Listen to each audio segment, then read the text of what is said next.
Okay, so in this video we will be discussing about Bernoulli trial, right? So what is a Bernoulli trial? So Bernoulli trial is any experiment that has exactly two possible outcomes, either success or failure, right? So suppose I have any binomial random variable x, right? So that x can either be 0 or that x can either be 1, right? And if x is equal to 0, that means the outcome is success. If x is equal to 0, the outcome is failure, right? And probability of getting failure will be p of x is equal to 0, probability of getting success will be p of x equal to 1, right? Which will be equal to p probability of getting success and which will be equal to q probability of getting failure, and this will be equal to p probability of getting success, right? Now suppose a Bernoulli trial is n times trial, right? I performed experiment n times with replacement, right? That means each trial is independent, right? So suppose x is the number of success in those n trials, right? P is probability of success and q is probability of failure, and n is number of trials, right? So my probability of getting success will be f of x is equal to probability of getting those x number of success will be combination of n comma x and p to the power x q to the power n minus x. This is my probability of getting x number of success, right? Now what is mean? Mean is expected value, right? So mean is equal to mu is equal to np, where n is number of trials, p is probability of getting success, right? And what is variance?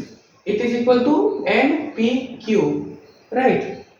Variance tells about how spread out results are maximum, right? How spread out my results are, right? Now let me tell one thing. P plus q to the power n will be equal to c n comma 0 p to the power n q to the power 0 plus c n comma 1 p to the power n minus 1 q to the power 1 plus up to c n comma n p to the power n minus n, which is 0, and q to the power n, right? These all are my probabilities, and we know that p plus q equal to 1 from our previous video. So this is equal to 1, that means sum of all probabilities is summing up to 1. This is the proof, right? Now let us derive mu is equal to np. So I can write mean is equal to summation of x f of x, right?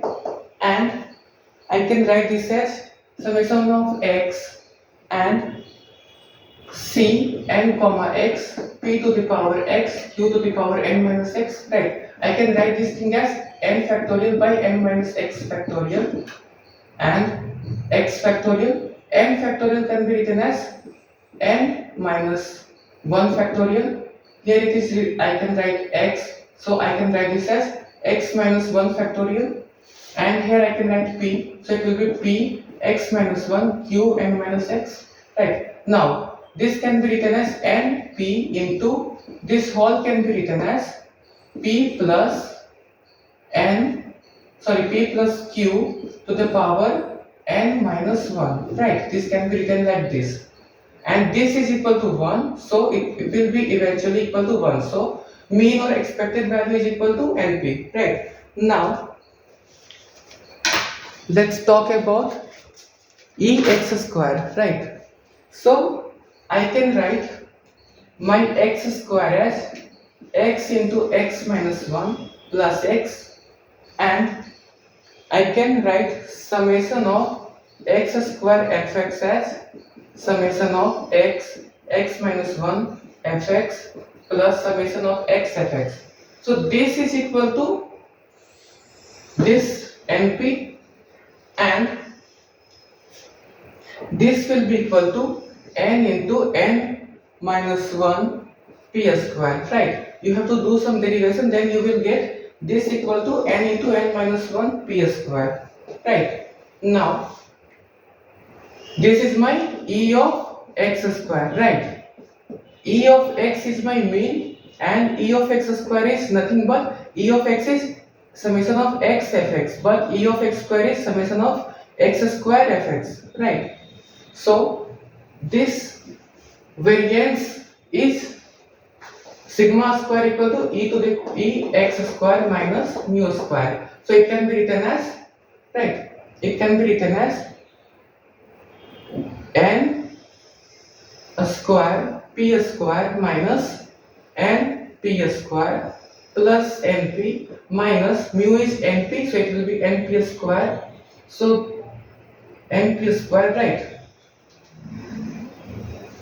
So yes, this is minus, this is plus, so this and this is cancelled, and np I can write 1 minus p, right?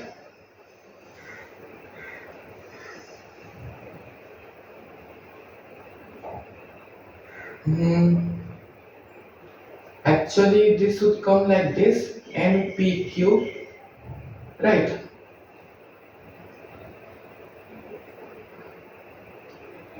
So this is coming npq, and this is my variance sigma square, right?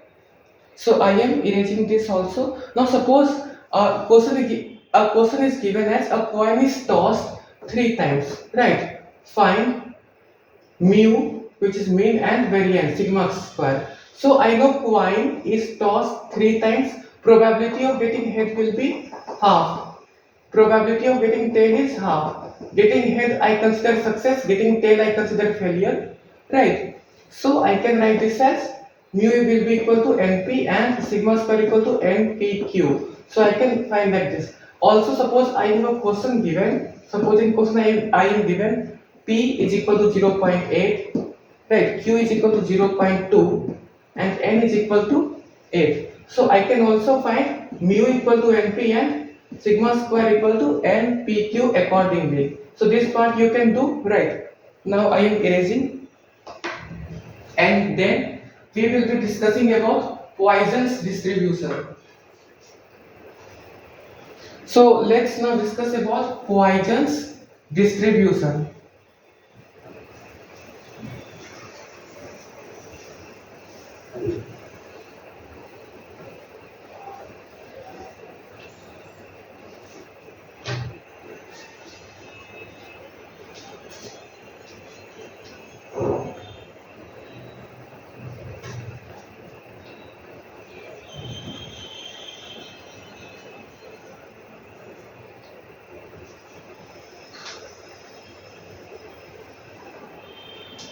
Right.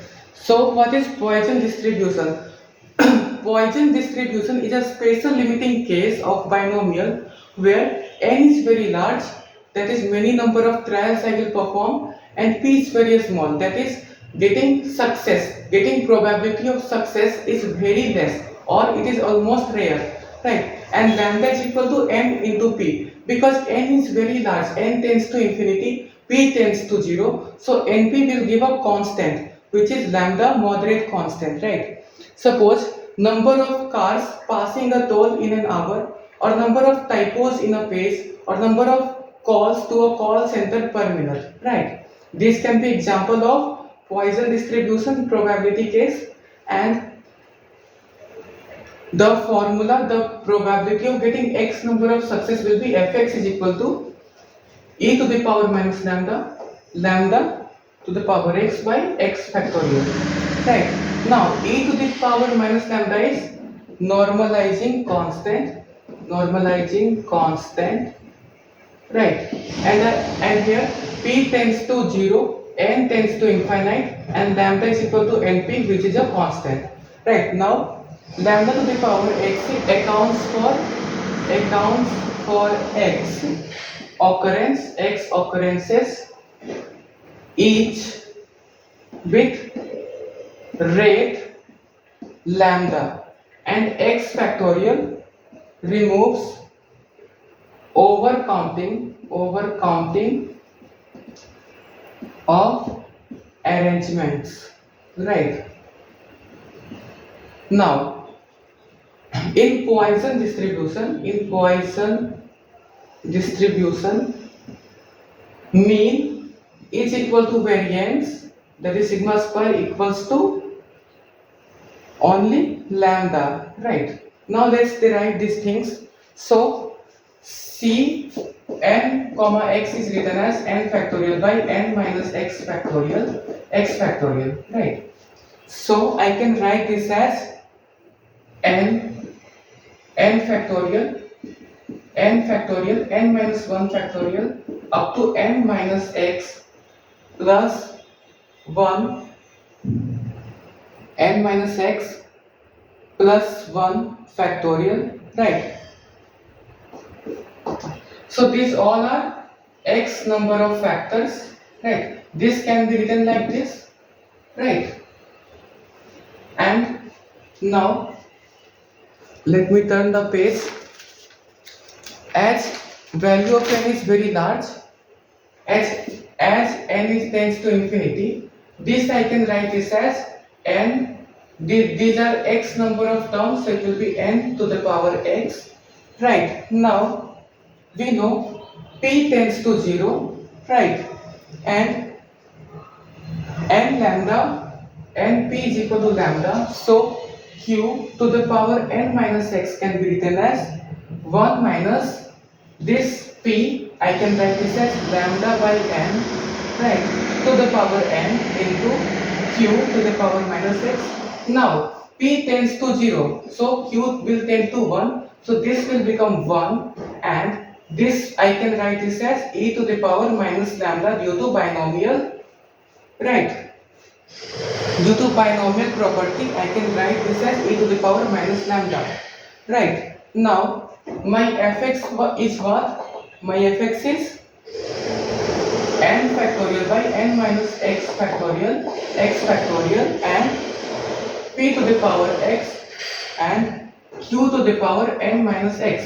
So this is written as e to the power minus lambda, and this is written as n to the power x. Right, and now what I will do?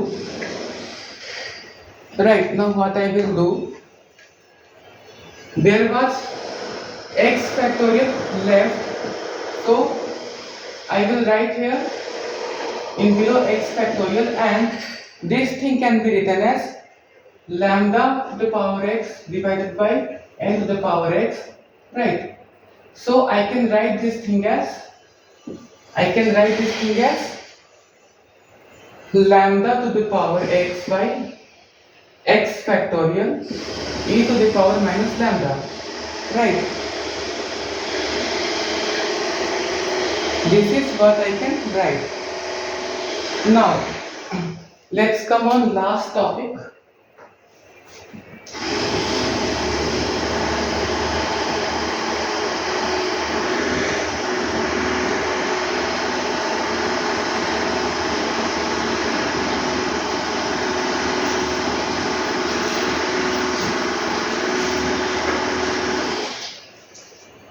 Yes, now we will discuss about sampling. So there are two types of sampling. One is with replacement and another is without replacement. Right, there are two types of sampling, and one is with replacement and another is without replacement. So what does with replacement and without replacement mean? Suppose from a deck of cards I drew one card, right, and I noted it, I saw it and put it back on the card, right? So this is my example of with replacement sampling. Now from deck of card, suppose I took 5 cards, right? And I noted it, right? I noted it and I did not put it back, right? I took this with me. So this is without replacement. Now some examples are binomial, Bernoulli distribution, binomial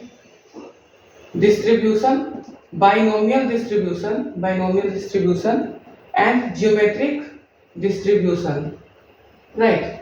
And example of without replacement are distribution, hypergeometric distribution, right? Here each trials or each times I perform experiment, all are independent, and here each trials are not independent, right? So these were some basic differences, right? So that is it for today. We will discuss next in the next video.